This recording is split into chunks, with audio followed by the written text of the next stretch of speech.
মৃত্যু আমার কালো যমজ। আবিদ আনোয়ার। তোমার কাছে যাব বলে তৈরি হয়ে আছি, জীবন দিতে পরাণ মুখ ছিলাম বটে আগে।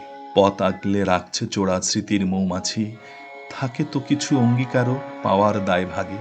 পা ফেলতেই ঘোর তমসা পেল নিশির ডাকে, সসীম থেকে অসীমে যাওয়া সহজ কাজ নয়, সরল সোজা পদক্ষেপে কিংবা বাঁকে বাঁকে নতুন পথে দাঁড়িয়ে থাকে দানর মতো ভয়।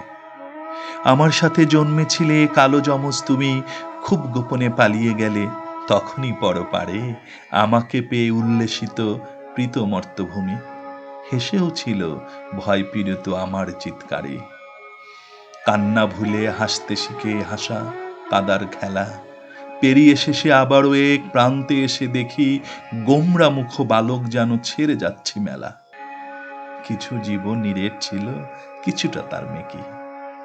কতেক সুখ সাম্যবাদী আবেগে উল্লাসে প্রাসাদ থেকে বস্তিবাসী সমান ভুগি প্রীত, শরীর মন দাঁত কেলিয়ে সুখ সাগরে ভাসে। কতেক সুখ প্রাসাদচারী জনতা বঞ্চিত। দুঃখগুলো সমতা মানে নর্তকীয় কাঁধে, প্রজার চেয়ে রাজার মনে বিষ ঢালে না কম। ভুল শিকারী নিজেই পড়ে নিজের পাতা ফাঁদে, ঠিক সময় এসে হাজির শিশুর কাছে জম। তুমি যে বড় মুখী আছো আমার পথ চেয়ে, আসলে দেবে কি উপহার? চির স্বর্গসুখ? পচন ধরা সোনার দেহ পোকায় যাবে খেয়ে, অন্ধকারে দেখব না পরকালের মুখ।